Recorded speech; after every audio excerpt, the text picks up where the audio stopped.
So, I wanted to make a quick little video, and before I tell this story, let me just say that everything said in this video is going to be a purely fictional story and a hypothetical scenario. None of the characters I'm going to talk about are real, and this is all fiction. This way, YouTube doesn't take my video down and nobody can accuse me of snitching, right? Something I wanted to talk about, man, is everything in modern society essentially feeds you a character. Now, what does that mean? A lot of people today think that there's more individualized thinking than ever, not realizing they're usually just characters following a script. Now, they can get this character from other people around them, members of their society, somebody they saw on a TV show, somebody they saw in a video game, even music that they listen to. But the whole reason I'm explaining that is because of this, people have a skewed perception on what certain people actually look like and what certain people actually act like. Okay? A prominent example is people that are murderers, people that are killers, people that are criminals. The TV has you, even social media now, you see when a lot of criminals get caught, they're very defiant. They act as if they have some type of personality disorder, and many of them do. And if this is your only interaction with criminals, these are the only this is the only example you have to go by. You're not going to know that the most dangerous type of person is not the person that yells and screams. It's not the person that yells and screams. It's the person that is silent, calm and collected, people that talk like this. I had a ride yesterday, right? And when the lady got in, I didn't see her eyes, right? I turned around, I said, "Hey, what's up?" But she went back out the car because she had forgotten something in the house. She's like, "Oh, I forgot my glasses." I'm like, "No problem, take your time," right? So she gets in the car, you feel me? Um, I was playing a video in the car. Uh, Vince Russo was talking about he was talking about Bret Hart. Him and Al Snow were arguing because Vince Russo was defending Bret Hart, saying that Bret Hart is old now, his body's broken down, and basically talking about the negative side of wrestling, how wrestlers died, etc. Right? And then there was it's like something triggered, man, because as soon as he used the word death, somebody calls this lady on the phone, and she's real calm, right? Real calm. You wouldn't even guess that this lady is capable about what she's about to do. And again, I want to preference that this is a fictional story, and that nothing I'm about to say is real. This is purely for entertainment purposes. Don't take my video down YouTube. And people who see this video, don't think I'm snitching because I'm not saying a name, and this is just a fictional story, okay? So she gets a phone call after the word death was mentioned, and it started off as a normal conversation. They're just chit chatting, and then eventually she says, "I'm on my way to that location now. Hopefully I get a bail, but I'm about to go shoot this motherfucker." And by this point, I had already turned the video off that I was listening to because, and it's not that I'm eavesdropping, but when my passengers get on the phone, I usually turn off or turn down what I'm listening to just to be polite and respectful. I know this era of people doesn't know anything about respect or being polite, but it's just something that I do. But at the same time, it's my car, so I'm gonna hear any conversations being had in my car. So, yeah, she was explaining to chick on the phone that allegedly her baby father had beat up her goddaughter or whatever, with a belt called stitches, and the baby had to go to the hospital. 5-year old child, right? This is what she claims. And she got on the phone with somebody, and yeah, she was like, "If they give me a bail, I'll call you back so you can get me out of jail." She gets on the phone with somebody else. She's meeting up with another chick, right? Who's gonna help her. Who's gonna help her with this. And these are the most dangerous types of people, men. There was no anger in her voice. There was no rage. It was just calm energy, calm white energy. Just, you know what I'm saying. And those of y'all that like to go to the source, you can look outside. Well, it would be hard for you to see it unless a specific event happens. But those of y'all that go to the source and you go outside and you know what to look for, you know why white energy means death, or usually has something to do with death. But yeah, she's talking to her friend on the phone. Her friend is headed to the same address because they're gonna go shoot this guy, right? And she used an Uber to get dropped off, which I understand the logic to some degree because her friend, I guess, has the getaway car, but still, right? And yeah, on the phone, her friend was like, "Oh yeah, I'm right behind you guys. Y'all are like one exit ahead of me."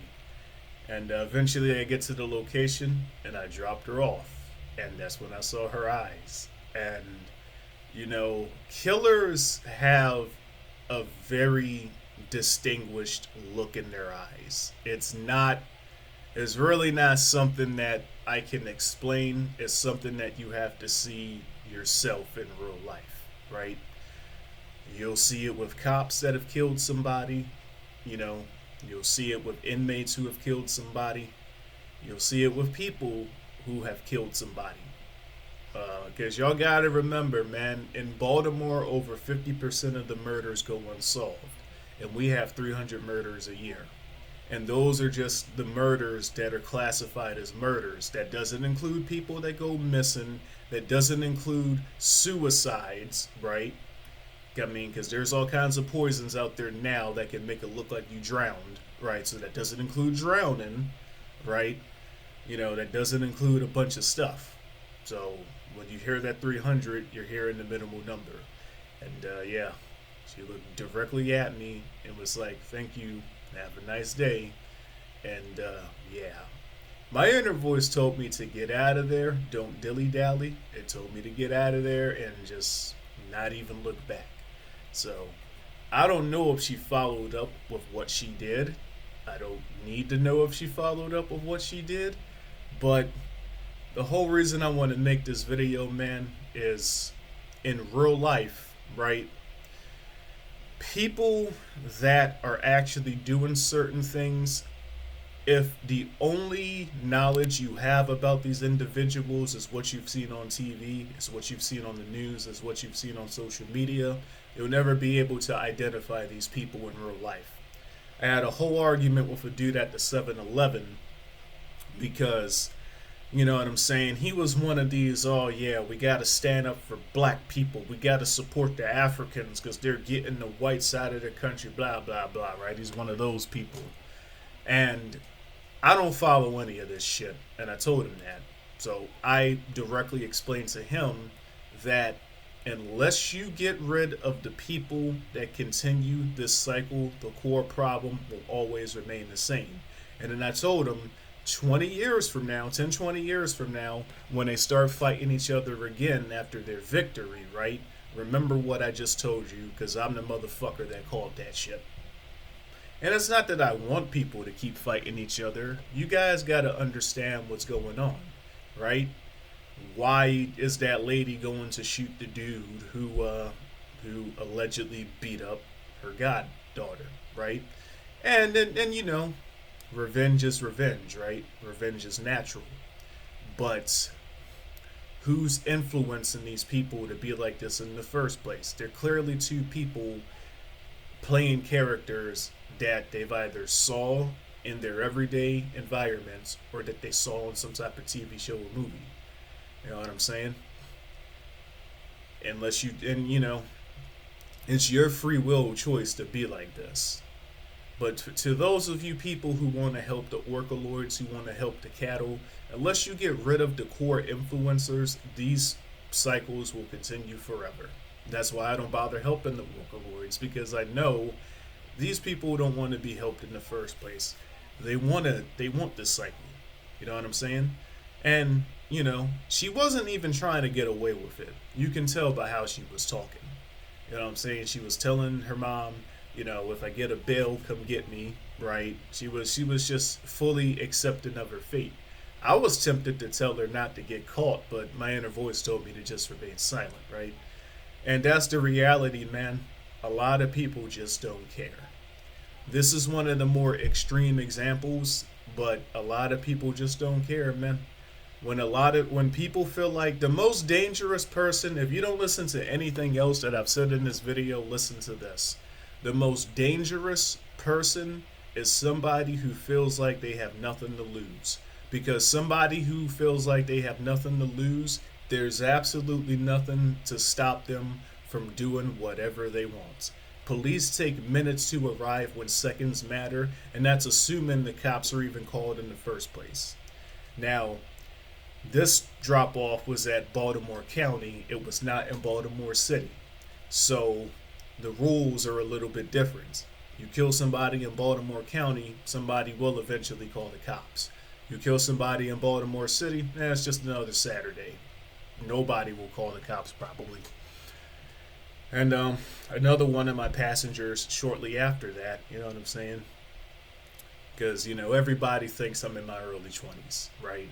So she's talking to me, right? And she was not a bad looking chick, but her energy was not compatible with mine. So I just kept it as a friendly conversation. But she's chit chatting. She's like, "How old are you?" I'm like, 31. And she's like, "You lying?" I'm like, "No, I'm really 31. So she's like, "How old are you really?" I'm like, "I'm really 31. And she's like, "You look like you're fresh. You look like you're in college." I'm like, "Yeah, I get that all the time.